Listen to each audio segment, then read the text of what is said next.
Well, here's where I apologize. I realized the mic was muted. So what we're going to do is we're actually going to escape out of that. We're going to actually go all the way back to the beginning so you can hear what I was saying.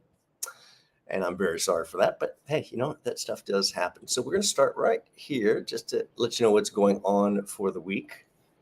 Let me make this a little smaller so it's out of my visual. I'm happy to be with you verbally now. Sorry that we didn't quite verbally get you there. With the mic not on, I missed that button. All right, so we're going to start in with this screen. Let's resave and reshare this one. Hang on one second. Now that it's sized correctly.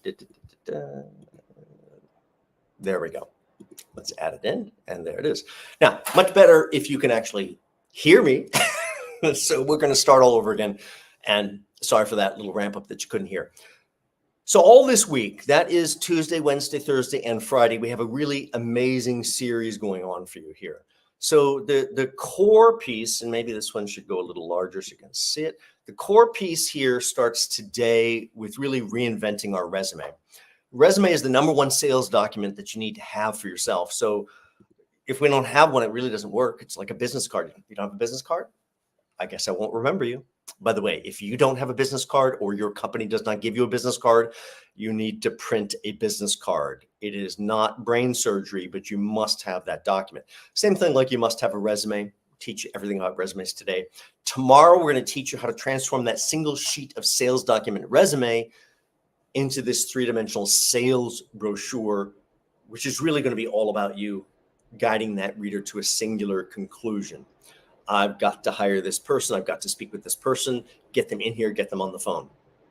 Thursday, we're going to talk about interviewing and how really it's not your job to go in there and answer questions. Now, don't mishear that. We're going to use the device of the Q&A to position and sell ourselves.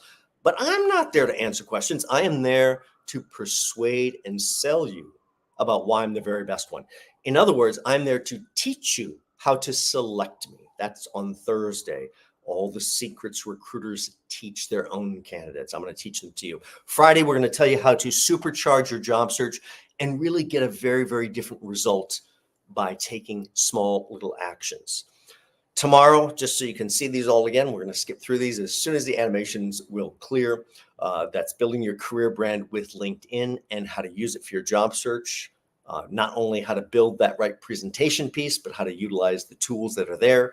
Thursday will be the intervention session, including all about video interviewing and how even to set something up like you're looking at today. Friday, we're going to close out the week with supercharging your job search. Check out the website, moving a little fast since I said this earlier, but you couldn't hear. Check out my blog on my website, my SelfRecruiter website. This has all the articles, all the videos, everything that can help you. Please do like, comment, share it with your friends, all that kind of fun stuff. But there's a lot of stuff there that will help you move things forward. It's part of how you're going to take back control. Now, as we get into resume renovation today and we begin to break down those walls, this is not a little cosmetic change, not a little paint, a little wallpaper. Bring the sledgehammer. Let's break it down. We have to fix the story and we have to fix the format. Both of these really have to be fixed. I'm going to come up a little bit larger with you now. There we go. That's a little better. Now, besides fixing story and format, we also have to tell our story in an effective way. And the world has changed post-pandemic, and that means we also need to convey how we can be effective working remotely. Whether or not it's a remote job, doesn't matter. They want that skill set, even if they're not remote today. So if you haven't worked remotely, you missed out a little bit. It was actually quite nice for a little while. And I still know quite a number of individuals that are still working remotely or part-time remotely, hybrid, as we might call that. But even if you didn't work remotely, you've probably done a number of these things. You probably managed the vendor or had an offsite manager or had an offsite team member or a client or something like that where you're doing something at a distance, or maybe you've done conference calls or webinars or speaking engagements. All of that is effectiveness at a distance. This requires this paradigm shift of how we change everything so that really they see us as the top 1, 2, 3 candidates always. I'm John Crant, author, career coach, and speaker, resume and LinkedIn guru as well. So if you're suffering like most individuals are suffering, and that is really from doing a great job in their career, accompanied by very poor storytelling across resume and LinkedIn. I get it. I get it. Culturally, it's very difficult with the modesty and humility. Yes, we actually have that at our core, even though it doesn't seem like that in the American way. But at our core, we have modesty and humility as an underlying trait. And with that at our core, it prevents us from championing our story the way we need to. You're so emotionally close to your story, you really can't necessarily invent it in a new way, see it in a different way. And that's what I bring to the table. I care very deeply, but I'm not emotionally close to the story. That way I can set the stage, set the lighting, set the direction. I can make all those things that need to disappear, and bring the right thing center stage. My book also you can check out on Amazon is the easiest place to get it, or my SelfRecruiter website. It's a guidebook that will take you through everything. Over to my LinkedIn, check out my articles, which are also duplicated over my blog on SelfRecruiter, but you can check out the Resume Roadkill, piggyback to today's lecture, or supercharging your job search, 5 keys to that, or really the number one most devastating mistake that people make in their job search. We don't want to do that one. On my SelfRecruiter website itself, you can see all of my lectures, everything, LinkedIn lecture. Also, all of that is under my blog, which is the advice tab or the blog tab. And it brings us to this moment of how we transform ourselves into a self-recruiter. This one great recruiter that looks after one great candidate, just us, helps them be their best, sets the road plan, lifts them up by the suspenders when necessary, dusts them off. We have to be all of those things. We'd all like to see the job, go after the job, get that job if it was really only that easy. But everybody's doing the same thing you're doing. They're hitting that darn button. Almost never says apply. It almost always says submit. And that's a problem. That's this rut that we get stuck in, this deep, hollow ditch back and forth of unhappiness. And we have to learn to compartmentalize, put it in a little box, put it up on the shelf. We can go visit that anytime, but we don't need to visit it today. It's blocking us. Deal with it later. What we really have to focus in on is this concept of the usual customer expected against the unusual, unconventional, unexpected. Why would I do what they're expecting? Why would I present them what they're expecting? Why don't I present them something more different and dazzling that's more persuasive about my value? It's easy to think a resume really doesn't matter. I mean, it's a digital world, isn't it? It is. But resume tends to be the first point of contact. That's really how it works. So not in all cases. Sometimes it's LinkedIn. You've got a great LinkedIn. But in most cases, it tends to be the resume where they first take note of you. If that's coming in through some job application process, that's 1,000, 2,000 resumes. They're just stacking up. And by the time they go to look at them, they're like, snow blindness, resume blindness, few dozen, few hundred. I can't tell any of these people apart. Wow. Get them in here. Get them on the phone. I have to speak with them. That is the correct reaction to a resume. If your resume is not gaining that reaction, it's not telling your story the right way. Reach out to someone that can help you. That's why the resume still matters. And if it's done right, it's a sales document that will help that individual walk down the hall with it and sell you to somebody else in a much better way than an old-fashioned resume. It's part of how we take control of the discussion about you. Now, by the numbers, because if we don't really deal with this realistically, it's not really going to solve the actual challenge. So let's look at the very depressing real numbers. If this is a decent job that you're going after, it's 1,000, 2,000 resumes, maybe even more these days. Please don't mishear that. I did not say 1,000 to 2,000 qualified candidates. I said 1,000 to 2,000 resumes. What happens is it's a great job, and I do some job around that job. I say, oh, they have that job. They probably have a job for me. I should send mine in there, because if they have a need, they'll pick me. And I get that. It's true, by the way. And that ends up with 90 to 95% of these 1,000 to 2,000 resumes not being right for the job. And that's your problem, because no one will read, and your good resume that's dazzling is stuck in the middle of them. So that's the beginnings of the challenge. But who can read 1,000 emails, 1,000 resumes, 1,000 cover letters, and do all their normal work? Nobody that I know of. But that's really still not the problem. We're only seeing a little tip of the iceberg. If we're dealing with a recruiter and that's an external headhunter or an internal recruiter, really doesn't matter. Those individuals with the recruiter title tend to work on 10 open jobs at the same time. So the question really is, who can read 10,000 emails, 10,000 resumes, 10,000 cover letters? And now you realize the folly of all of it and why applicant tracking systems, little tag on the ear, like the wildlife, exist, because we need AI of some sort, whether we call it database or now it's AI. We need some sort of technological help to look at these, because a human being can't really do it. So to me, and we'll cover this tomorrow, it really makes very, very little sense to hit that submit or apply or whatever you want to call that apply online process. I'm a much, much bigger fan, which you're going to hear detailed tomorrow at 10 a.m., about how you directly go to the decision maker, what you say, how you engage them, and how you book your own interviewing, bypassing HR, bypassing the thousands of resumes. Yeah, you may still compete with 10 or 15 resumes, but I'd rather compete with 10 or 15 people than 2,000 people trying to get seen.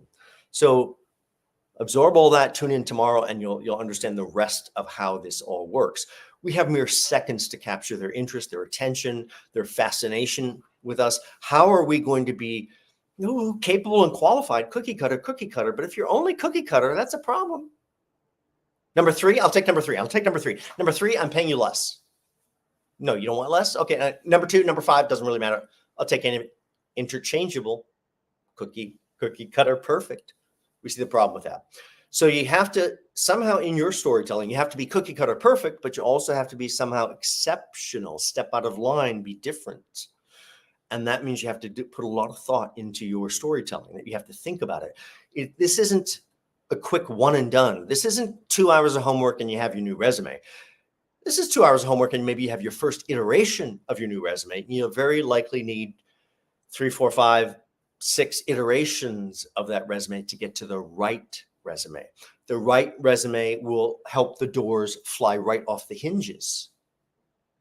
Don't stop your work too early. Small changes change perception. If it's not right for you to work through all of this background story that you already know, then work with someone that can really help you clarify that story.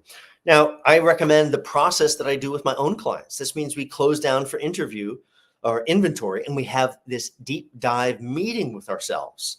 I want to go back and uncover, as if I didn't know anything about myself, every single thing from the moment I left school, probably even some stuff in school, to today. I don't care what the age is. I want to go back and discover it and see what it is. If I don't discover it, how can I choose which elements to use in the new story if I didn't discover the original elements? So don't forget, yes, I am looking for why I'm qualified, why I'm capable, all those other things, but don't forget the rest of the real story. We're human beings. Why are you interesting? What makes you tick? What drives you? Now, with my own clients, I tend to spend about 90 minutes going through this deep dive interview. Non-linear, all over the place, amazing amount of information I'll capture. And people are like, what are you going to do with all that, John? I'm like, I don't know. Let's synthesize it, digest it, distill it down, figure out where the ruby, diamond, emerald, nugget of gold, drop of perfume is in these 8 or 9 pages of notes. So the first thing you have to do once you come up with these notes is grab a highlighter and be very, very stingy. Go through your notes to figure out what is resume worthy. Is it resume worthy? I don't know. Oh, that one's resume worthy. Highlight it. And all these things are going to be precious to you because it's your background, but you've got to be very stingy with that highlighter. When you get through all 8 or 9 pages of notes doing the highlighting of only the best, you then have the core elements that have to really come together to go back down onto that single page resume. The rest of the space that's left is all negotiable for those other elements. And here's where the real work process is. You have to think about your brand, all those things that may differentiate you from somebody else. That could be individual visual elements. It could be the text. It could be all sorts of things. All of that background, that 8 or 9 pages of notes, really filter it through a singular question. Now, I talk a lot about this question the rest of the week, so you're going to hear it over and over. And that is, why is it going to be the best business decision that they make today if they choose to hire you? If you can simply answer that question concisely and effectively, then you know exactly how to tailor your story. If you took this lens and looked at every piece of your story background, you'll realize what's the day-to-day duties and responsibilities. I hope you don't fill up your resumes with duties and responsibilities. Yes, there's going to be a few in there, but duties are like duty. And I loved giving this lecture in person versus over the net, because in person, boy, wouldn't the audience love that and burst out laughing. We're just not interested. So how about a lot less duty, responsibility, and a lot more, how did you affect things? What did you change? What did you impact? It's a similar but different story. It will help them understand why you're the best individual. Now, you could just present them a resume that looks pretty normal, like getting hit with a brick in the head. Even if I move in, it doesn't really help. It's still like getting hit in the head with a brick, especially if I have 1,000 to 2,000 of these things I'm looking at. By the way, this resume came to me from one of my clients who years ago came and saw me at the New York Public Library, came up to talk with me afterward. I think you get a sense of my energy from this session. Imagine me in front of an audience. So I've got a big audience. That tends to go more 90 minutes because we do Q&A. And suddenly she comes up afterward and says, okay, I've been told all I can expect is more of this. Presents me the resume, and it's not this version. It's the one with the brick in the head. And I'm like, I'm full of adrenaline. I'm full of caffeine. I'm full of all that. I'm excited. And I feel like I'm about to fall asleep at this resume, which is like getting knocked in the head. I'm like, I better ask a question. Oh, what would you like to do? And there's a good question. I'd like to be in events. I'm like, oh, good energy. Have you ever worked in events? Ouch. I'm me holding the resume, and I can't see it. Now, this is the new resume. I can certainly see it on the new resume. It's the same person, and the entire background comes to life from a look, not even a read, from a look. That's a transformation. You've got to perform the same magic for you. You are this product that can't become the store brand. You've got to become the national brand. You have to somehow differentiate yourself to create engagement, which is a lot closer to that style engagement. Small changes change perception about you. This is all part of our personal branding, but it's not just the resume, the LinkedIn profile, everything else. It's the emails, the messages. It's how you speak about yourself when you walk through the door, how you carry yourself, how you dress. You know, I was out doing cardio a little bit earlier out on the waterfront here in New York City. I'm out there in running tights and 5-finger shoes and a t-shirt. If I show up here like that, I don't think you're really going to listen to my advice. What are you expecting? This is what you're expecting. This is what you have to see. This is part of your brand. How are you going to present your brand? Let's show you a few resumes that someone collected, not myself. Someone collected these on Pinterest. They liked resumes. I'm like, oh, I like resumes too. Thank you for collecting. Let's take a look. It's almost easier to show you or teach you what I need to teach you by throwing some darts at these resumes. So let me throw a few darts here. I'm going to go a little smaller so you can see these a little bigger. And let me just explain why these work or don't work. So Kelly here, kudos to Kelly. First off, your name is your brand. Nice, big, bold. Yes, I took off the last name. Figured you didn't really need that. Fresh, smart, good-looking design. It says so right there, right? And that's the last positive thing I have to say about this resume. Couple major problems. First off, the brand. I'm not sure shades of yellow was really what I would go for. Very hard to look at on screen. And when I print out, it's shades of gray. It doesn't make a real impact about your personal brand. So the big name was the only win, and the rest is all loss. What's the loss here? This person failed to consider what most people fail to consider, and that is information architecture. What? What is that? Information architecture is just like the architecture for a building. You can't just throw up a building. You just can't build a building unless it's a single-story building or something like that. You've got to have an architect to plan everything out. How's it all going to work together? How's it going to function? Is the engineering correct? If they're only going to look at 30% of your resume, no, 20%, no, 15% of yours is all they're looking at. Which 15, 30, or 20% do you want them to look at? That's your choice by how you design the resume. Here, I start on the left, I go down. I don't know whether am I supposed to go across on this thing, or is it like down and down, or how does this work? And really, that's nothing else positive to say about this resume. Don't make your resume look like that. Julia. Now, I didn't write these comments on the bottom. This person's, in case you can't see, it says, who said that the name had to be at the top anyway? Well, I'll say it. The name has to be at the top. Subtitle of my book is Changing the Rules. I'm a huge fan of changing the rules all of the time. But this is a rule you can't change. Why? Because we have a stack of 1,000, 2,000 resumes. What are we expecting? Name top center. Employer title, education. What is that? A reverse half moon of I pattern. I'm expecting a reverse half moon of I pattern over and over and over. And now Julia disrupts that. And you might go, oh, I love disruption. I do too. This is not one of the ones you can go with, though. Now I don't know whether information architecturally I should be reading below Julia first or above Julia first. And if I was really clear, the only thing I can see on this resume are the reasons I would not hire Julia, which are the dates. Now, we don't mishear that. We expect dates on a resume, but dates are never the reason I hire you. Dates are only the reason I don't hire you. So why would you ever put the dates over in their eye patterns front and center?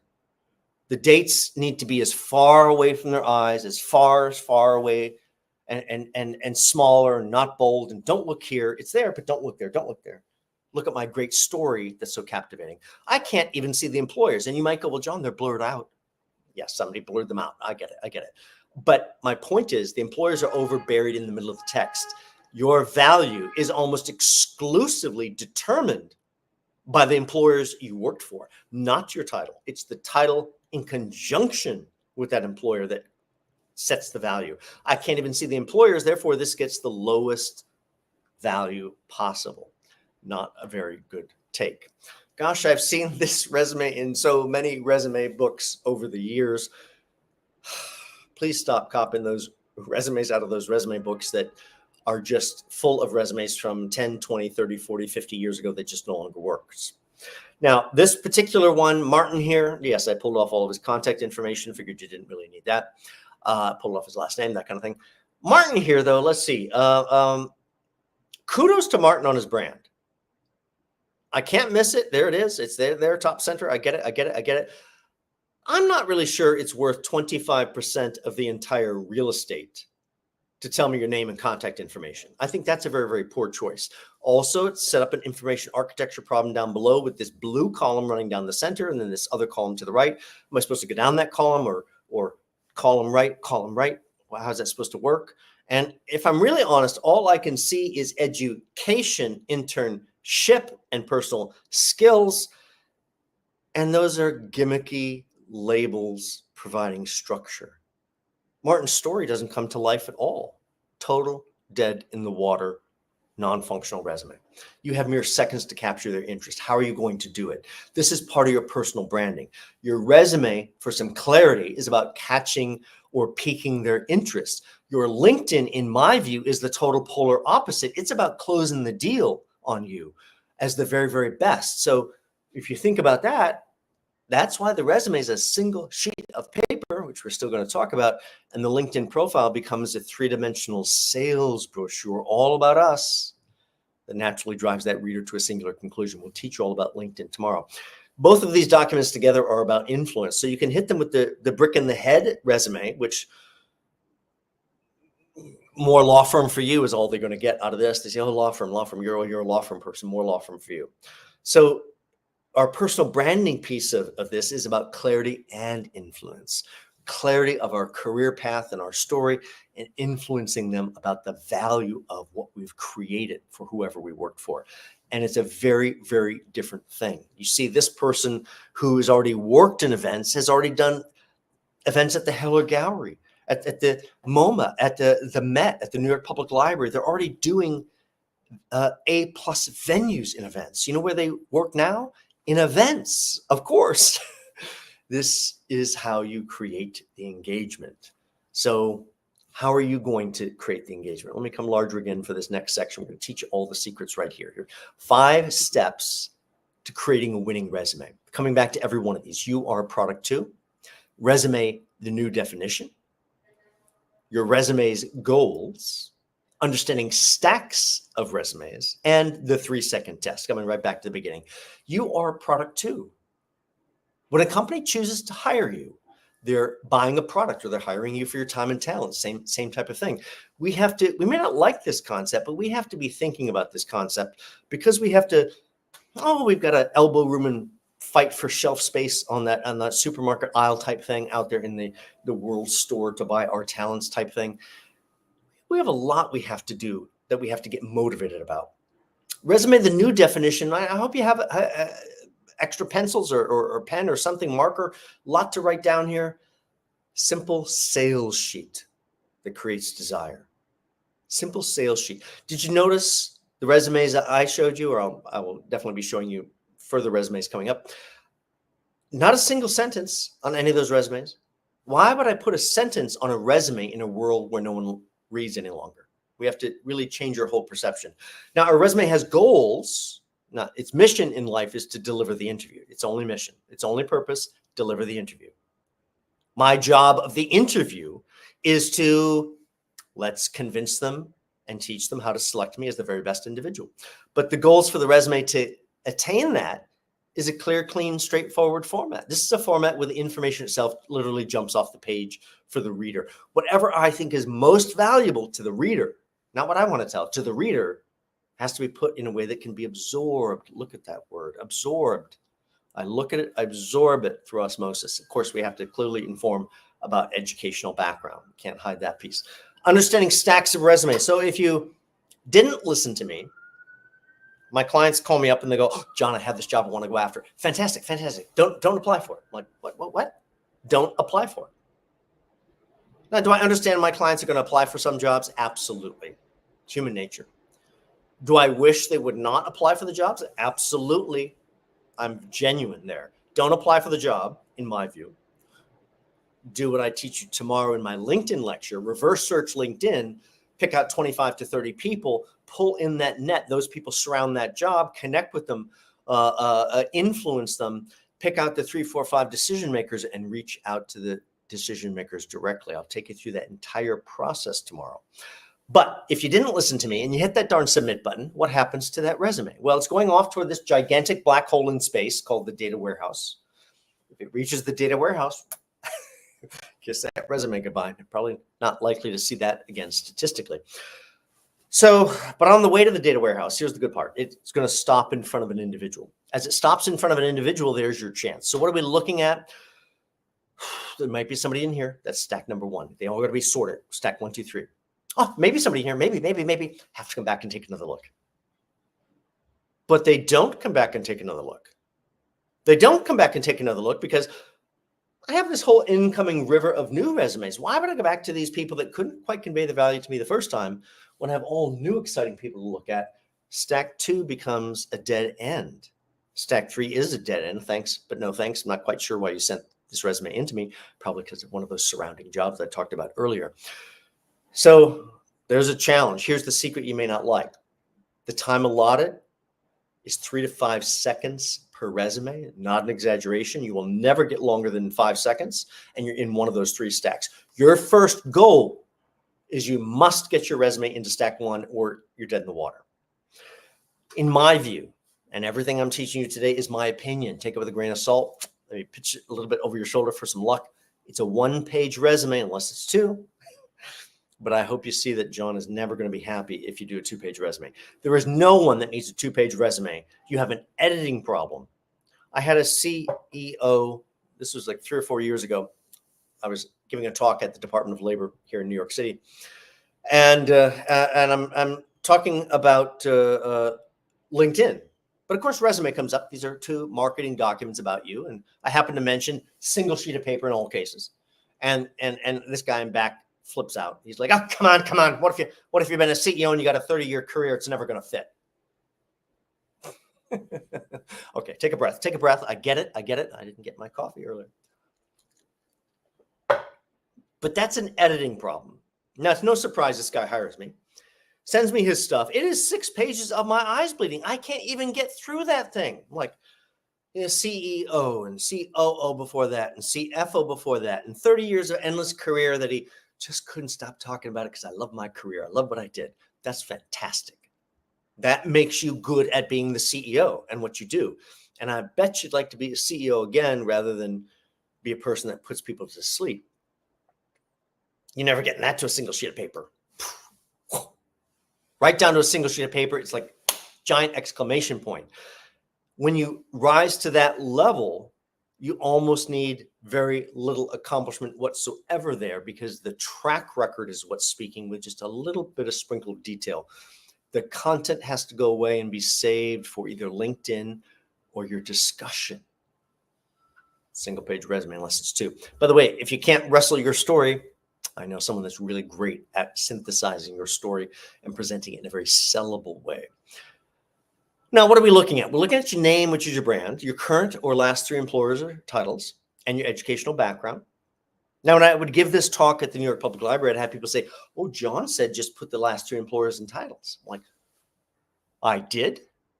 When did I say that? I think we have a listening problem. I said what we're looking at. Now, if you ask me a different question, well, what should be on a resume, John? I'm so glad you asked that question. I'd like a resume to be complete from the time you entered the workforce to today. I know, I can hear the gasps even over the internet. I didn't say that was the right solution for you. Sometimes we have to truncate, pull the scissors out and truncate part of our background because maybe we don't need to show work back into the 1970s or the 1980s. I get it. We have to adjust those things sometimes. Thank you, Cecilia. I appreciate that. Always nice to have those comments. I appreciate it.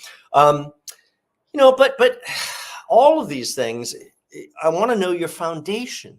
I want to know where you came from. I want to know why you're so good today because of what you did back then. So yes, I want to know the history, even if you have to creatively cut off the dates. And there's plenty of ways to creatively cut off the dates with prior employers and drop those dates. And you better drop dates from education. We're going to talk about that coming up as well. So let's move on here. 3-second test for resumes. Now, if you have your resume, go ahead and pick it up, but don't look at it yet. When I tell you to look at it, you're going to look at it. And when I tell you to stop looking at it. And even though this is you, you have to look with fresh eyes. I don't know this person. And you have to take a look at them and go, what do I know about this individual that is you within just the 5 seconds? Go ahead and take a look at your resume. And stop. And for those that didn't have the resume, you saw me do it. That was 5 full seconds. You are never getting longer than that. You're in one of those 3 stacks. Now, most people, when I do that, giving the talk at the library, they'll look up going, oh my gosh, I can't tell you anything about this person in 5 seconds. And that's you. That's a resume that does not function, does not really work for you. Let's move on about resumes. I object to objectives all of the time. Objective statements, summaries, highlights of everything I've done since kindergarten. Just hit me with another brick in the head. We don't read a single word of it. We purposely cover our eyes and go name, cover our eyes from all that nonsense. Employer title, decision after we look at your education. Why? Because it's this giant ugly paragraph. No one's going to read that. What if you transformed it into a simple positioning title that could be absorbed? So simple, they immediately think of you this way before they look down at the employer title. Even if it gets a little more complex on the background, this is before. I'm going to walk you through this resume coming up too. They're going to absorb all this, think of you this way, then look at how you contributed to other people. Or you could give them this brick in the head that really doesn't work for anybody. So I don't know why we would do that. So as you go into your resume, you have to look for inconsistencies. You have to look for poor language. Do you want to be coordinating things? Do you want to talk about duties? And we're going to change that language to, you're not there to wipe up somebody's mess. You're contributing. And that means we have to think in a very, very different way and really bring that story out. All the dull parts of the story can disappear. Now, about 50% of this person's job was administrative. I don't see the administrative piece here. You know why? Because they never want to do that ever again. Probably are going to have to do some of that again, but never want to. Therefore, why in the name of whatever, why would we ever tell that story? Oh, look, they can handle all our administrative stuff too. Oh. So we only put in the parts that we would like to tell about our story, but they have to be letter true. Very, very important stuff. Now, this person originally was so concerned with their maturity, they got the scissors out and started cutting. They want to work in events, and they cut off the fact that they worked at Martha Stewart Living, or worked at House Beautiful Magazine doing event-related things, or European Travel and Life magazine. They're doing things at Guggenheim events. And you cut off this story. I get you don't want to show too far back, but we do have to show enough of our story that we don't actually cut off the story, which isn't really going to help us. I promised you I'd walk you through this one. Very interesting. This was a few years ago. I had this guy call me up and said, hey, I've had 11, 12-year run in furniture, contract furniture sales, like 1,000 desks type thing. I'm so done. I just can't. Every time I send out my resume, they go, but we don't need a furniture salesperson. I'm like, well, what do you want to do? I want to work in hardware, software, and services. I'm like, wow, that's a great field. That's a field I actually used to place. I know that's a great field. I'm like, wow, have you ever done it? He's like, yes, 15 years ago. I'm like, where is it? He spent the entire resume talking about the last 10, 12 years and nothing about the prior stuff, which had all the experience he wants to sell. So what we did was we took his last 10, 12 years that took up the entire resume, and we created only one super paragraph for that, put in all the reasons they should hire this individual. That allowed us to then expand the earlier stuff. This is not the expanded one. Expand the earlier stuff where we could then show 2 employers ago, he did hardware, software, and services.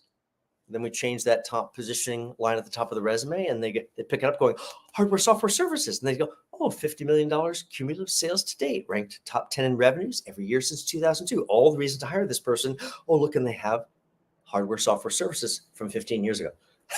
And by the way, they work in hardware and services now. So there's a lot of changes that can happen, but you have to remove those blockages yourself. Now, this is another resume. I wanted to show you the bottom piece of it. There's things to teach you here. Big fan of splitting the bottom of the resume. Only way to be effective in utilizing the space on a single sheet of resume. And so you have to decide if you're getting mature, where to start or stop, depending on how we look at it. Where does that story begin? In this case, we decided, well, let's start it in 1999 with electronic data systems. Now, if you're not familiar with EDS, EDS is one of those employers. Every industry has one of those employers. If that employer hires you, oh, you must be special, must be special. Financial services, do we know who that is? It's Goldman Sachs. There's only one of them. I bet you some of these companies hire some stinkers, but the perception is, oh, they hired you? You must be good. Okay, so let's play on that. Let's start the story with one of those employers. But there were 3 prior employers. Actually, there were more. There were 3 prior employers, and 2 of these 3 prior employers rise to that same level of stunning employer. That same, like, wow, they hired you. And that's a Kaiser Permanente and PwC PricewaterhouseCoopers. So in this one quick shot, we have these dazzling employers. Now, those 3 prior employers add 17 years of additional background. Does anybody need to be 17 years older next time you go into interview? Not very many of us. Some of us, not very many of us. And so in this case, you see the value of simply dropping those dates. The way the brain works is this resume starts in 1999. Now, intellectually, we know that's not true, but that's the way the brain works.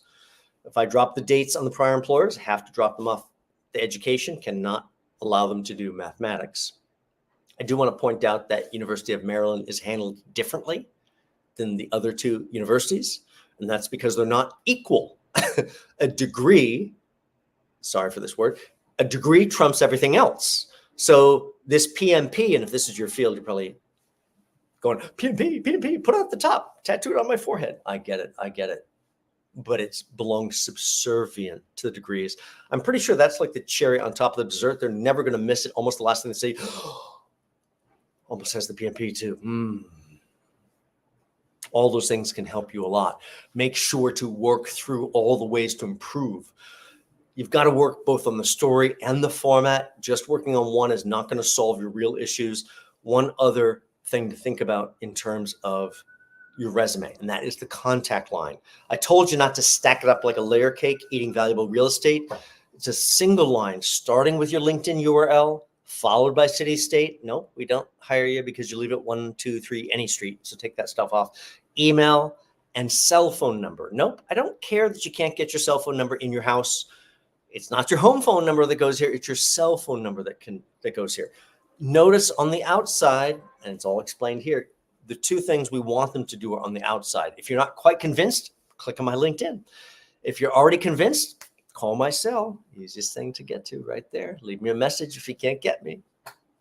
Let's take you through sizing and a few other format things. Now, this is Betty Jo. Betty Jo is my cousin, for full disclosure. I took off her last name, figured you didn't really need that. So a couple things to remember. Target the job with the positioning title at the very top. That means the resume itself doesn't really change when you get to the right version.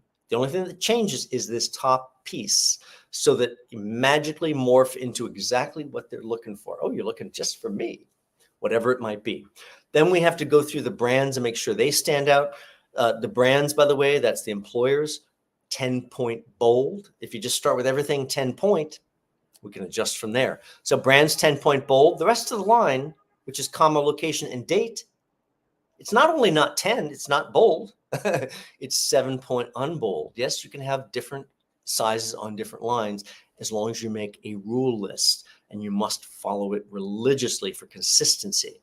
Every title is this. Every employer is this. Every bullet point is this. So title lines, I like, ignore this first, Good Samaritan Village, which has a special extra line. Let's go to the other two, Salvation Army, United Way. Title line is half a point less than the brand. Therefore, it's 9.5 in size. It's not bold. If you make your title bold, it's going to fight for attention with the brand. It's got to work in harmony. So you still want it to get attention. You make it italicized, but not bold. After the title, 2 points of space. I'll show you how to add space coming up. After the brand, 2 points of space. After the title, 4 points of space. Let me correct that.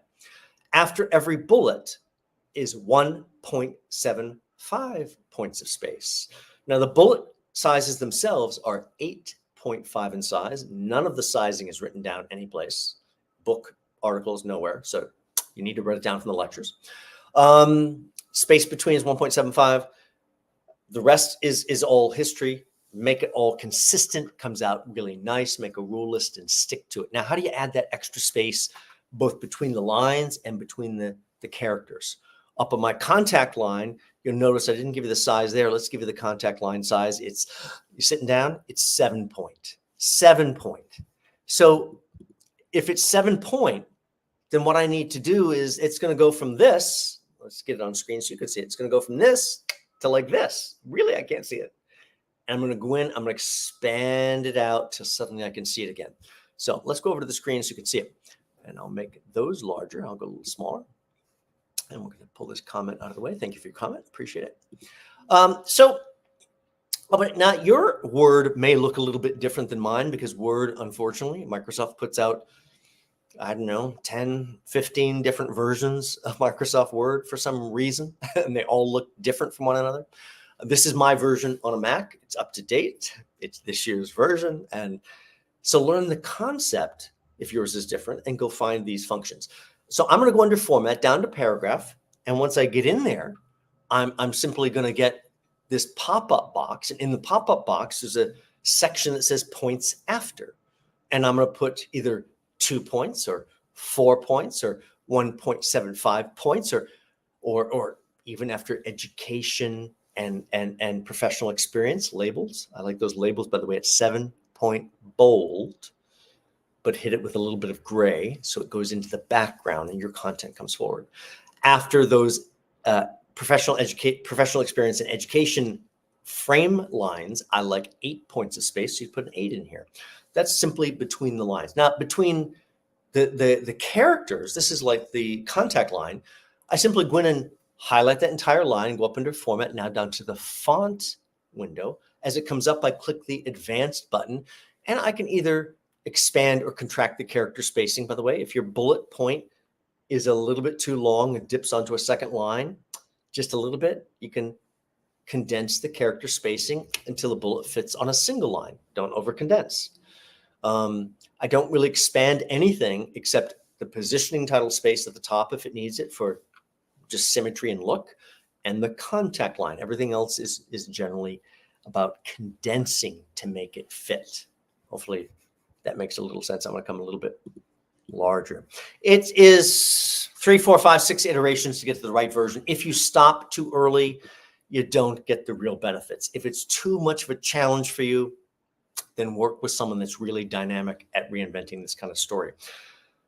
Back to the idea of the work pedigree for a second, this 3 to 5 seconds, you may get a little bit of that, but you're probably not getting all of it. And really, it's the quality of these companies, right or wrong, the titles and accomplishments, even though we said we wouldn't really read those, and your educational background, and we can prove it to you right here. Here's Todd Smith, world's simplest resume. Nestle USA, Director of Quality Assurance, Kraft Foods, Quality Assurance Manager, Coca-Cola Company, Quality Assurance Engineer, BS in Agriculture from University of Florida. If this is all that's on the resume, I guarantee it's the world's simplest resume. And yet we can all glean some value from this. What do we know about Todd? Well, I can see career progression. I see from engineer to manager to director. And wow, three amazing companies, 3 amazing, dazzling companies. These are dazzling, aren't they? Aren't they? How do you know? Now, I never worked food and beverage, but I can tell you, I've worked many industries. I have a close client and friend that's worked for Liberty Media, Genuity, GTE Internetworking, Nokia Siemens Networks, Level 3 Communications, Cisco Systems, Motorola Solutions, all those ones I just named, messed up beyond belief internally. It's like a kitchen's meat grinder. I don't know if you've ever been in a commercial kitchen. They all have meat grinders.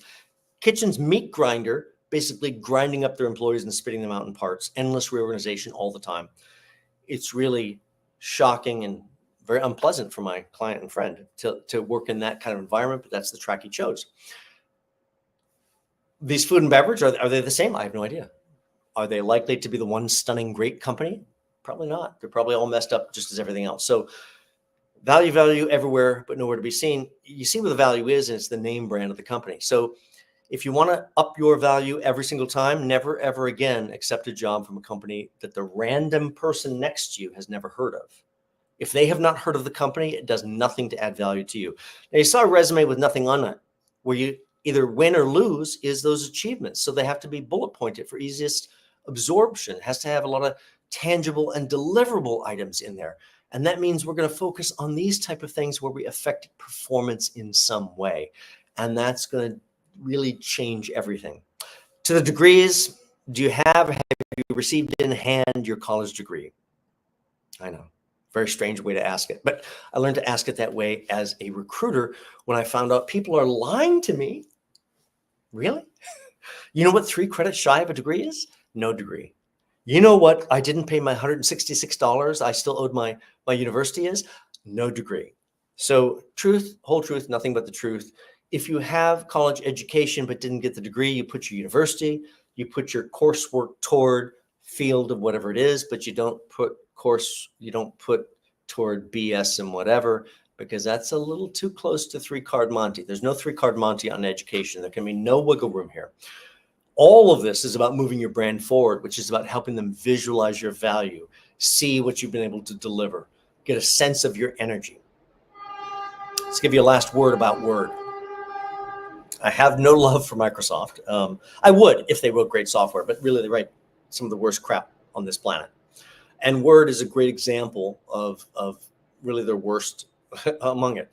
All of these years later, really decades later, they've never, ever solved the problem of endless reflow. And so if you dare send a Word document to someone else, you have absolutely no idea what it looks like. You might think you know what it looks like. You have no idea what it looks like. It could look very, very similar, could look like a completely different animal, because when it goes, it opens by that person's preferences file, not your preferences file, and look completely different, even though the text may be technically identical. It could be a page and a half versus this one's a page. What's all this all about? The formatting's all different, everything. When you're all done with all of this work that I've guide you through. And if you need help, you can check out my Headless Horseman video over on my YouTube channel.